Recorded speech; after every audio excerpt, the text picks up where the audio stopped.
Salut à tous et bienvenue sur ma chaîne éducative. Aujourd'hui, on se plonge dans une œuvre incontournable du théâtre français, Antigone de Jean Anouilh.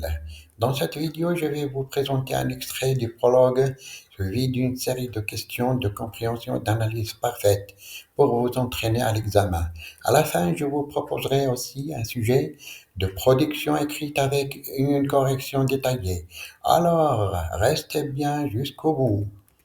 L'examen de français niveau baccalauréat, extrait d'Antigone de Jean Anouilh, pages 45 et 46 du roman. Je répète, pages 45 et 46 du roman. Voilà le texte, pages 45-46. Voilà, c'est fini pour Émon, Antigone. Ismène est entré appelant Antigone. Ah, tu es là. Antigone, sans bouger. Oui, je suis là. Ismène, je ne peux pas dormir. J'avais peur que tu sortes et que tu tentes de l'enterrer malgré le jour. Antigone, ma petite sœur, nous sommes tous là, autour du roi, de toi. Aimon, Nounou et moi et Douce, ta chienne. Nous t'aimons et nous sommes vivants. Nous avons besoin de toi. Polynice est mort et il ne t'aimait pas. Il a toujours été un étranger pour nous, un mauvais frère. Oublie-le, Antigone. Antigone, comme il nous avait oubliés, laisse son ombre dure errer éternellement sans sépulture, puisque c'est la loi de Créon. Ne tente pas ce qui est au-dessus de tes forces. Tu braves toujours, toujours, mais tu es toute petite. Antigone, reste avec nous. Ne va pas là-bas cette nuit. Je t'en supplie. Antigone s'est levée, un étrange petit sourire sur les lèvres. Elle va vers la porte du seuil. Doucement, elle dit, c'est trop tard. Ce matin, quand tu m'as rencontré, j'en venais. Elle est sortie. Ismène la suit avec un. Oh, Ismène, Antigone. Dès qu'Ismène est sorti, Créon entre par une autre porte avec son page. Créon. Un garde, dis-tu, un de ceux qui gardent le cadavre. Fais-le entrer. Le garde entre. C'est une brute. Pour le moment, il est vert de peur. Le garde se présente au garde à vous. Garde Jonas de la deuxième compagnie. Créon, qu'est-ce que tu veux? Le garde, voilà, chef. On a tiré au sort pour savoir celui qui viendrait, et le sort est tombé sur moi. Alors, voilà, chef. Maintenant, on passe aux questions de compréhension sur 5 points. Première question. Quel événement vient de se produire juste avant le début de ce dialogue entre Antigone et Ismène? Je répète la question 1. Quel événement vient de se produire juste avant le début de ce dialogue entre Antigone et Ismène? La réponse. Antigone vient de rompre avec Émon. Deuxième question. Quel sentiment Antigone exprime-t-elle face à la mort? Je répète. Quel sentiment Antigone exprime-t-elle face à la mort? La réponse de la question 2. Elle exprime une résignation face à la mort. Question 3. Quelle est la principale raison pour laquelle Ismène refuse d'aider Antigone? Je répète la question 3. Quelle est la principale raison pour laquelle Ismène refuse d'aider Antigone? La réponse. Ismène refuse d'aider Antigone parce qu'elle a peur de mourir. Question 4. Comment Antigone perçoit-elle son rôle dans cette situation? Je répète la question 4. Comment Antigone perçoit-elle son rôle dans cette situation? La réponse. Antigone perçoit son rôle comme étant de désobéir et accepter les conséquences, y compris la mort. Je répète la réponse pour 4. Antigone perçoit son rôle comme étant de désobéir et d'accepter les conséquences, y compris la mort. Question numéro 5. Quelle information apprend-on sur le garde à la fin de l'extrait? Je répète la question 5. Quelle information apprend-on sur le garde à la fin de l'extrait? La réponse. Le garde explique en criant qu'elle a été désignée par tirage au sort pour lui parler.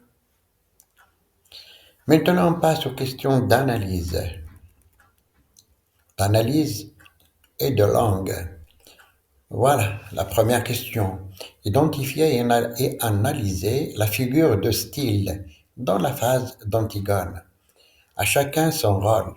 Lui, il doit nous faire mourir et nous devons aller enterrer notre frère.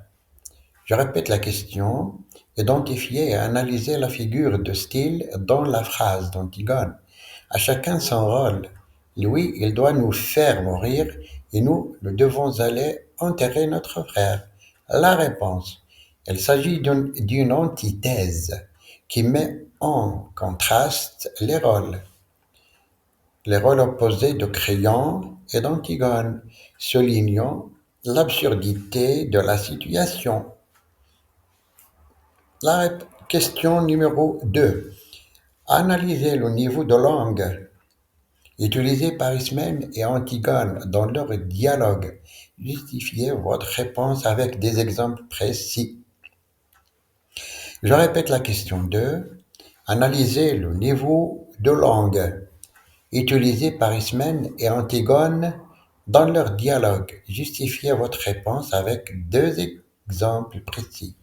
Le niveau de langue est courant, avec quelques expressions familières. Par exemple, Ismène utilise des phrases simples et directes, tandis qu'Antigone emploie un langage plus tranchant et déterminé. Tu es folle, Ismène. À chacun son rôle, Antigone. La troisième question. Quel est le temps verbal dominant dans le texte et quel est son effet? Je répète la question. Quel est le temps verbal dominant dans le texte et quel est son effet? Et quel est son effet? Le temps. La réponse, le temps verbal dominant est le présent de l'indicatif qui rend la scène vivante et immédiate, accentuant la tension dramatique. Passons maintenant à la question numéro 4. Relevez une expression qui montre le caractère déterminé d'Antigone et expliquer son sens. Je répète la question 4. Relevez une expression qui montre le caractère déterminé d'Antigone et expliquer son sens. La réponse, moi, je ne veux pas comprendre. Un peu cette expression montre son refus de compromis, sa détermination à suivre ses convictions. Moi, la réponse, moi, je ne veux pas comprendre un peu. Cette expression montre son refus. Cette expression montre son refus de compromis et sa détermination à suivre ses convictions. Question numéro 5. La structure de la phrase. Analysez la structure de la phrase. Il nous ferait mourir. Quelle est la nature de cette proposition et quel est son rôle dans le dialogue? Analysez la structure de la phrase. Il nous ferait mourir. Quelle est la nature de cette proposition et quel est son rôle dans le dialogue? La réponse. C'est une proposition immédiate et indépendante.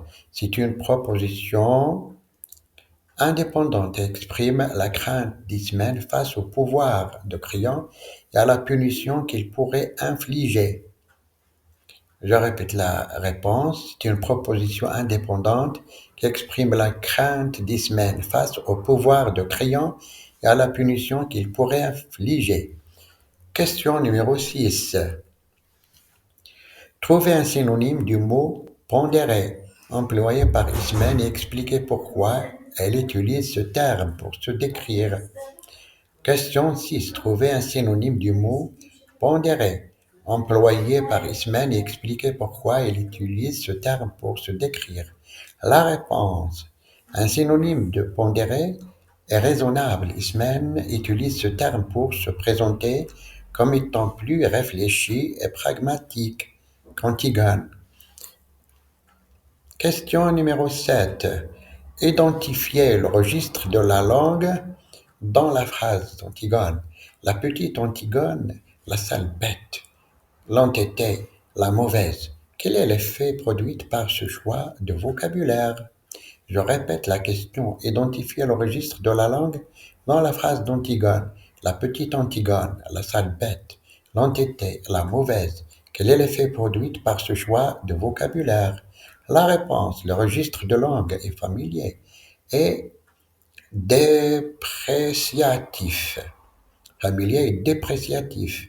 Ce vocabulaire traduit le mépris qu'Antigone ressent envers elle-même et la manière dont elle pense être perçue par les autres. Question numéro 8. Expliquez comment l'utilisation des phrases courtes et des répliques rapides contribue à la tension dramatique de la scène. Je répète la question 8. Expliquez comment l'utilisation des phrases courtes et des répliques rapides contribue à la tension dramatique de la scène. La réponse. Les phrases courtes et les répliques rapides créent un rythme vif, qui augmente la tension et reflète l'urgence de la situation et le conflit entre les deux sœurs. Question numéro 9. On a tiré au sort pour savoir celui qui viendrait. À quel niveau de la langue appartient l'expression soulignée? On a tiré au sort pour savoir celui qui viendrait. À quel niveau de langue appartient l'expression soulignée? La réponse, l'expression appartient au niveau de langue courant. On a tiré au sort. 10. La question numéro 10. Identifier une figure de style présente dans la réplique d'Antigone. Il n'avait qu'à ne pas désobéir. Je répète la question. Identifier une figure de style présente dans la réplique d'Antigone. Elle n'avait qu'à ne pas désobéir. La réponse. On peut identifier une forme d'ironie où Antigone reprend à son compte le discours moralisateur qu'on pourrait lui adresser, soulignant ainsi son absurdité. Maintenant, on passe à la reproduction écrite. Sujet. Pensez-vous qu'il est toujours nécessaire de désobéir aux règles établies pour défendre ses convictions? Justifiez votre réponse. Je répète le sujet. Pensez-vous qu'il est toujours nécessaire de désobéir aux règles établies pour défendre ses convictions? Justifiez votre réponse. Les critères d'évaluation, conformité, puis la cohérence et l'organisation et la correction de la langue. Correction possible de l'expression écrite. La désobéissance aux règles peut être nécessaire quand celles-ci sont injustes. Défendre ses convictions exige parfois de braver l'autorité comme Antigone face à Créon. Cependant, il faut évaluer les conséquences et choisir ses combats avec discernement. La désobéissance doit être un dernier recours guidé par des valeurs morales et un souci du bien commun. Je répète l'expression écrite, la désobéissance aux règles peut être nécessaire quand celles-ci sont injustes. Défendre ses convictions exige parfois de braver l'autorité, comme Antigone face à Crillon. Cependant, il faut évaluer les conséquences et choisir ses combats avec discernement. La désobéissance doit être un dernier recours, guidé par des valeurs morales et un souci du bien commun. Le résumé. Le résumé, dans cet extrait d'Antigone, la protagoniste annonce à sa sœur Ismène qu'elle est finie avec Iman. Ismène tente de dissuader Antigone d'enterrer leur frère Polynice, car cela va à l'encontre des ordres du roi Créon et mènera à leur mort. Antigone, résolue, accepte son destin. La scène se conclut avec l'arrivée du garde tiré au sort qui annonce à Crillon une nouvelle situation. Ce passage illustre le conflit central entre la loi humaine et la science, la conscience individuelle. C'est fini. Maintenant, j'espère que cette vidéo vous a aidé à mieux comprendre cet extrait d'Antigone et à vous préparer efficacement pour votre examen. Likez, abonnez-vous et activez la cloche pour ne rien manquer des prochaines vidéos. À très bientôt.